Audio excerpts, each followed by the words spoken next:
Hello my lovely ravens and welcome to another Matchbox video, and this is number 48 in the series.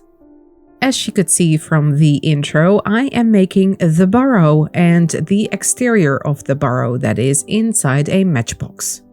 If you would like to create your own matchboxes, I have left a link to where you can find these boxes and make them yourself, and all the dimensions as well in the description box below.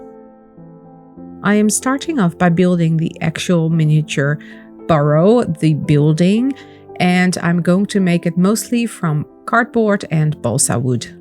I have previously made a small burrow before, but that was a little bit bigger than the one that I'm making today. That one was Winter in a Jar, and that was a potion collaboration with Danny from Wizardry Workshop. And I've also made the Weasley Kitchen last Christmas in 2024. If you have no idea what the burrow is, let me give you a little bit of a background. The burrow was the family home of the Weasley family, located on the outskirts of Ottery St. Catchpole in Devon, England. The burrow was held up with magic and was very cluttered inside, but very welcoming at the same time. In the summer of 1992, Harry Potter first visited the burrow when he was rescued from Fort Privet Drive by Ron, Fred and George. He stayed with them throughout the summer and came to regard the burrow as his second home after Hogwarts. Arthur and Molly Weasley came to look upon Harry as part of their family and made sure he was always welcome.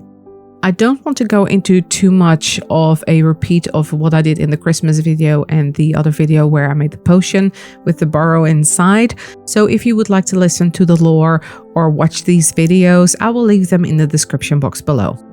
As you all know, this is Matchbox 48 and there are only 2 more to go after this one before we hit the end of this series. I won't say that I'll never do any more matchboxes, but I'm done with them for now.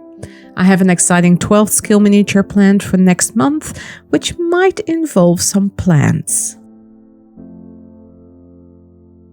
When it comes to miniatures, I might actually venture out in some other fandoms as well. There is a lot of controversy around everything Harry Potter, and I have decided I don't want to put all my eggs in one basket. I will keep doing Harry Potter minis, don't worry about that, but there will be some other things in the mix going forward.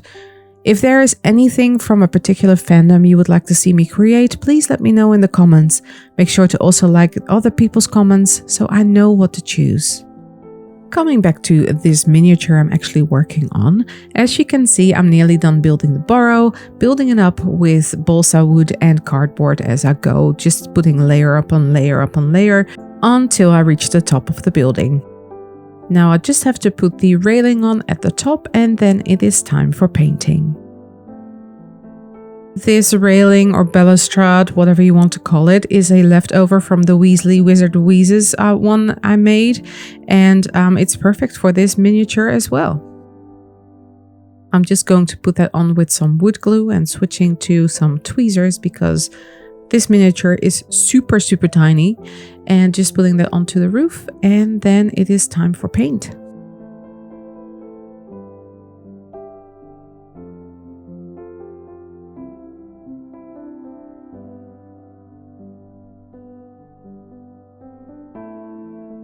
I said it is time for paint, but I am actually starting with a watered down texture paste. This is just a wool speckle, I believe. And I'm just putting that on the roof so the roof gets a bit more texture.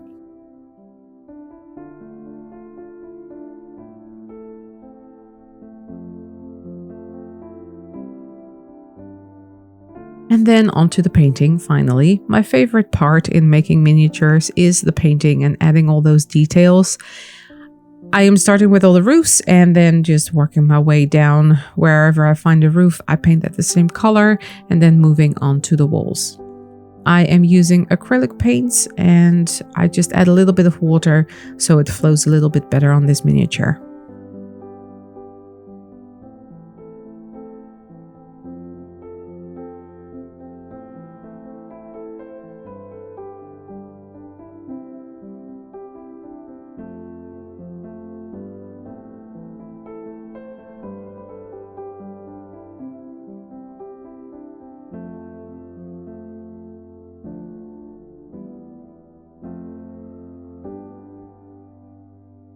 Of course, we make it look like there's light coming from inside, so the windows are going to be yellow.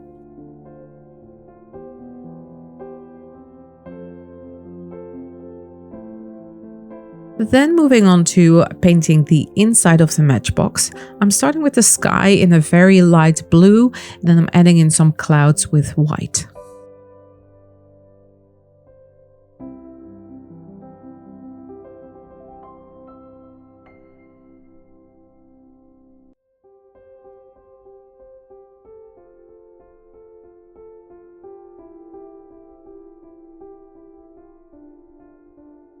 I am then going in with a couple of greens and a yellow as well. And this will be the backdrop of the burrow and also some trees and bushes that I'm going to put in the foreground. Here we have the tiny burrow in comparison with the matchbox, and look how tiny it is. I will put it in that corner over there.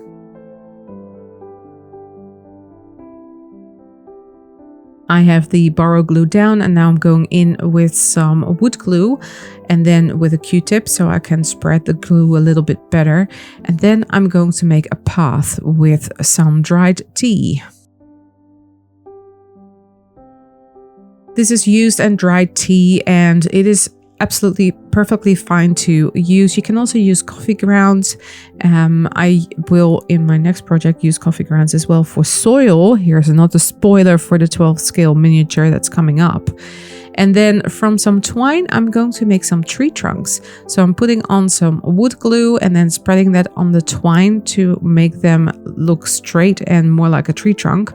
And then it's easier to glue them in. And another layer of glue, and then I'm going to put them inside the matchbox.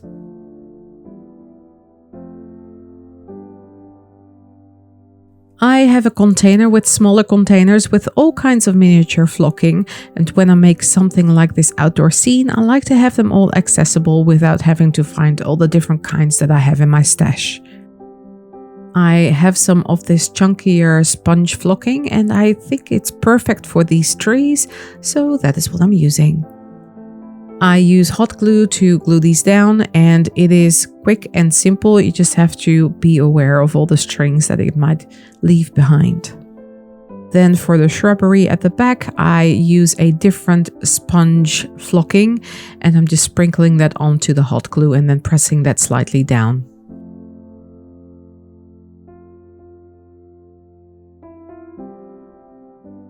For the grass, I use wood glue and then sprinkle on the stuff that I want to use for the grass flocking.